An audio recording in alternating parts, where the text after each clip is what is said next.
बिस्मिल्लाहिर्रहमानिर्रहीम। अस्सलाम वालेकुम माय डियरेस्ट स्टूडेंट्स। आज की मेरी इस वीडियो में क्लास फर्स्ट ईयर की केमिस्ट्री का चैप्टर नंबर 2, उसमें मैं आप लोगों को एटॉमिक स्ट्रक्चर जो चैप्टर है उसके अंदर इंपॉर्टेंट डेरिवेशंस हैं जो कि बोहर मॉडल के अकॉर्डिंग रेडियस जो है वो हाइड्रोजन एटम का जो है वो हम लोग फाइंड आउट करने जाएंगे। फिर उसके बाद मैं आपको एनर्जीज़ फाइंड आउट करना सिखाऊंगी और फिर हम उसके बाद फर्दर डेरिवेशंस वेवलेंथ और वेव नंबर की डेरिवेशंस भी अच्छे तरीके से क्लियर करूँगी। ठीक है, तो without any wastage of time I can start my video. आज हम अपना क्या पढ़ने जा रहे हैं, radius of net orbit number of hydrogen atom. सबसे पहले तो एक चीज़ अपने माइंड में क्लियर कर लें कि यहाँ पर किस एलिमेंट की बात हो रही है, हाइड्रोजन की बात हो रही है। क्यों बात हो रही है? क्योंकि इसके लास्ट शेल के अंदर सिर्फ और सिर्फ एक इलेक्ट्रॉन जो है वो रिवॉल्व करता है। ठीक है, और ये एप्लीकेशन भी बोहर्स मॉडल जो है वो उसी पर अप्लाई होगी, उस एलिमेंट के ऊपर जिसके लास्ट वैलेंस शेल में एक इलेक्ट्रॉन मौजूद होगा। अब यहाँ देखें, Bohr's atomic model can be applied to single electron system like hydrogen and ions like helium. अब आप देखें, हीलियम में 2 इलेक्ट्रॉन होते हैं उसके वैलेंस शेल में, लेकिन यहाँ पर आयन लगा हुआ है। इट्स मीन कि इसने एक अपना इलेक्ट्रॉन किसी को दे दिया है और इसके अलावा जो रिमेनिंग इलेक्ट्रॉन थे वो एक ही इलेक्ट्रॉन इसके पास बचा हुआ है। इट्स मीन कि ये बोहर एटॉमिक मॉडल का जो सिस्टम है वो हीलियम पर भी अप्लाई हो सकता है। इसके अलावा लिथियम पर +2 आयन लगा हुआ है। इसके एटॉमिक लास्ट जो वैलेंस शेल है उसमें 3 इलेक्ट्रॉन मौजूद होते हैं, लेकिन 2 इसने किसी को दे दिए हैं। तो आप इस केस में इसके वैलेंस शेल में भी एक ही इलेक्ट्रॉन मौजूद है। इट्स मीन कि बोहर मॉडल सिस्टम जो है वो इस पर भी अप्लाई होगा। In hydrogen atom there is single proton in the nucleus and 1 electron is revolving around nucleus. हमें अच्छे तरीके से पता है कि प्रोटॉन और इलेक्ट्रॉन, ठीक है, हर एक एलिमेंट के अंदर क्या हो जाते हैं, इक्वल होते हैं। अगर इलेक्ट्रॉन की क्वांटिटी 1 है तो प्रोटॉन की क्वांटिटी न्यूक्लियस के अंदर भी क्या होगी, 1 होगी। अगर प्रोटॉन 2 है तो यहाँ पर इलेक्ट्रॉन 2 है तो यहाँ पर प्रोटॉन भी क्या होंगे, 2 होंगे। इलेक्ट्रॉन और प्रोटॉन जो है ये दोनों आपस में क्या होते हैं, इक्वल होते हैं। ठीक है, तो अब हाइड्रोजन के अकॉर्डिंग 1 प्रोटॉन है और 1 ही इलेक्ट्रॉन है। ये थोड़ी सी डायग्राम है, इसको थोड़ा सा देख लें। जैसे फॉर एग्जांपल हमारे पास ये न्यूक्लियस है और ये ऑर्बिट्स है। इलेक्ट्रॉन और न्यूक्लियस के दरमियान का, ठीक है, इन बिटवीन जो डिस्टेंस है उसे हमने किससे रिप्रेजेंट किया, रेडियस से। ये इसका हाफ क्या है, रेडियस है। ये इलेक्ट्रॉन है और ये जिस वेलोसिटी के साथ ट्रैवल कर रहा है, मींस के रोटेट कर रहा है, ठीक है, राउंड ले रहा है, वो velocity. V for velocity, M for mass of electron and then Z is atomic number of nucleus, ठीक है, and charge of nucleus. Charge क्या है इसके अंदर, इसके ऊपर पॉजिटिव का चार्ज है। अब इसकी इम्पॉर्टेंट जो टर्म्स हैं, एब्रीविएशंस हैं, E charge on electron, ZE charge on nucleus, radius of orbit, ठीक है, V for velocity of electron, क्योंकि इलेक्ट्रॉन जिस वेलोसिटी के साथ, जिस स्पीड के साथ राउंड करेगा, और M for mass of electron. ठीक है, यहाँ देखें, अब हम इसकी डेरिवेशन स्टार्ट करने जा रहे हैं। अकॉर्डिंग टू कूलम्स लॉ के according the electrostatic force between electron and nucleus is written as, यानी कि इलेक्ट्रॉन और न्यूक्लियस के दरमियान एक फोर्स होगी जिसको हम कैसे लिखेंगे, electrostatic force according to Coulomb's law के Q1 Q2 upon R²।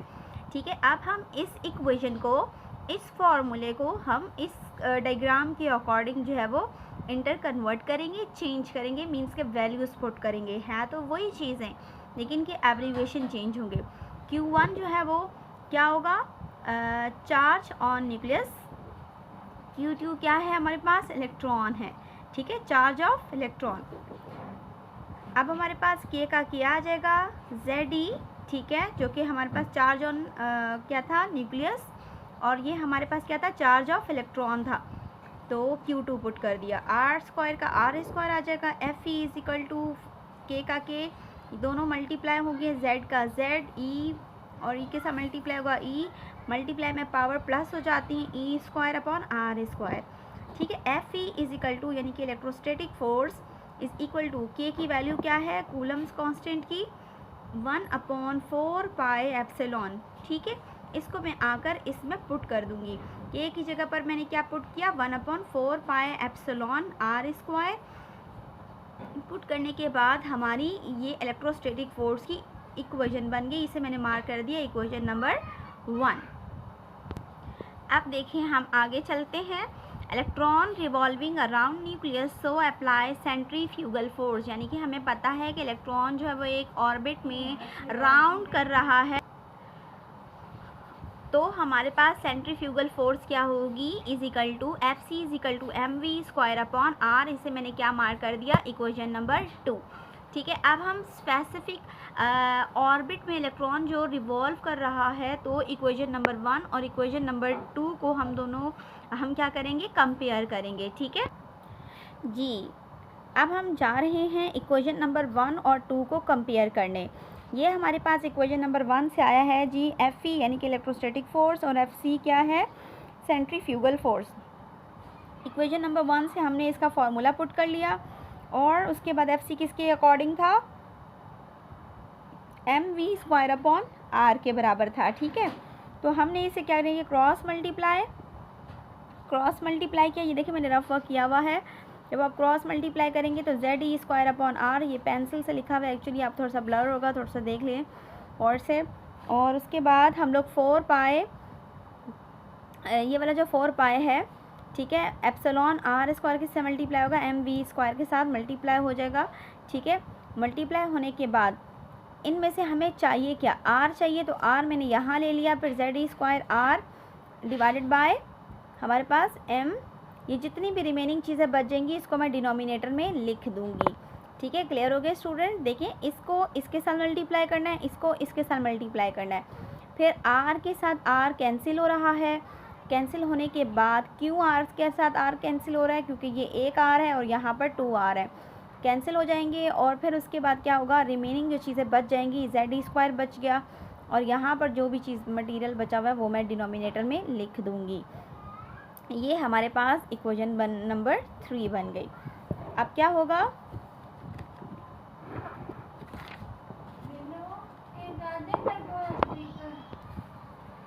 According to Bohr's model हमारे पास जो एंगुलर मोमेंटम है वो mvr is equal to nh/2π के बराबर होता है, ठीक है। एंगुलर मींस कि कोई चीज़ जब राउंड में वर्क कर रही हो तो वहाँ पर हम क्या लेंगे, एंगुलर मोमेंटम यूज़ करेंगे, ठीक है।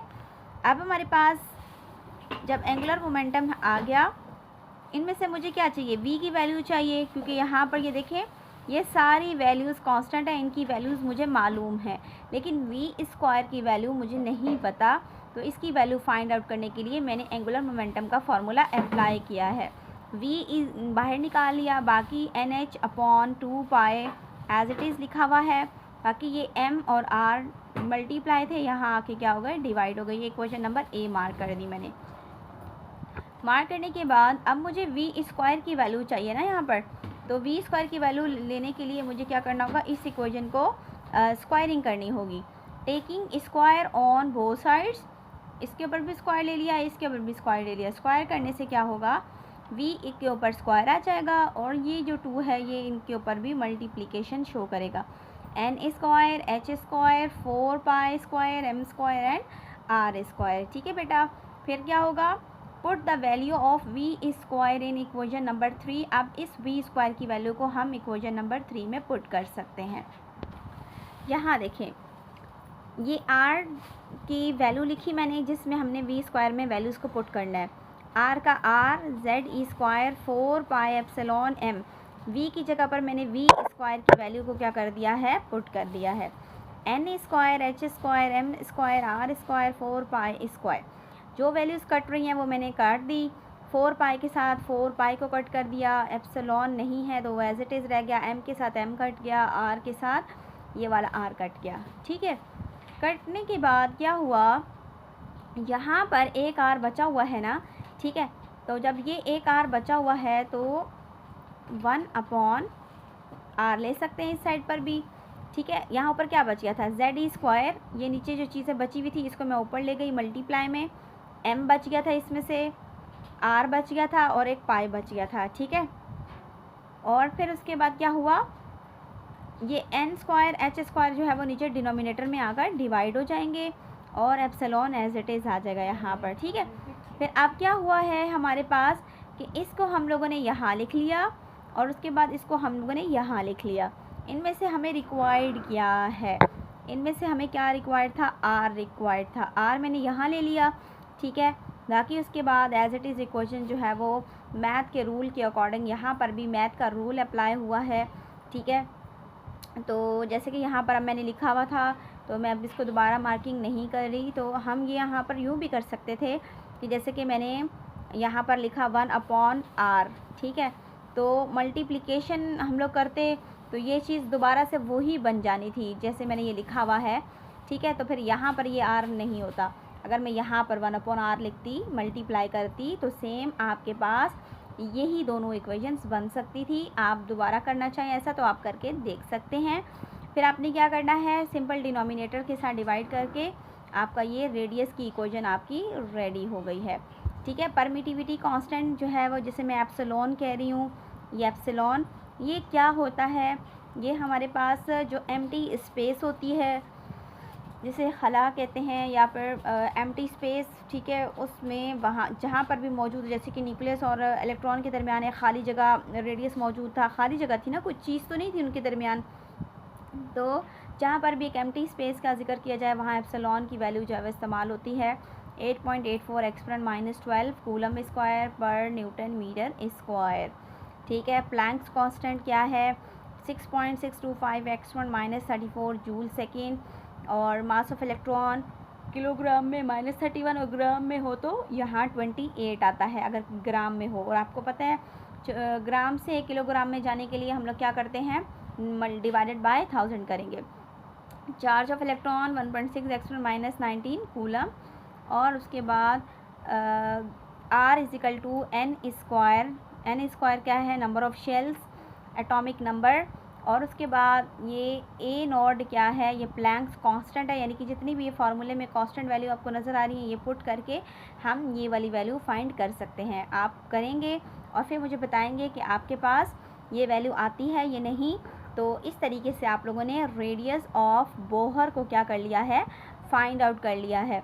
देखिए ये n स्क्वायर है और यहाँ से ये z है, बाकी ये जितनी भी वैल्यूज़ हैं ये वाली, इसको आप पुट करें और पुट करने के बाद आपका आंसर क्या आएगा, 0.529 exponent -8। Thank you so much students. I hope so कि आपको ये रेडियस ऑफ बोहर जो है, रेडियस ऑफ हाइड्रोजन एटम जो है वो बोहर्स मॉडल सिस्टम के अकॉर्डिंग समझ आ गया होगा। नेक्स्ट वीडियो में इंशाल्लाह आपको एनर्जी के बारे में बताया जाएगा कि एनर्जी जो है वो किस तरीके से रिलीज़ होती है इलेक्ट्रॉन्स में से, ठीक है। और उसके बाद फ्रीक्वेंसी और वेवलेंथ के ऊपर भी डेरिवेशन बताई जाएगी। Thank you so much. अगर आप मेरे इस चैनल पर न्यू हैं तो अगर आपको ये वीडियो पसंद आती है तो इसे लाइक और शेयर और सब्सक्राइब करना मत भूलिएगा। Thank you so much. अल्लाह हाफिज़।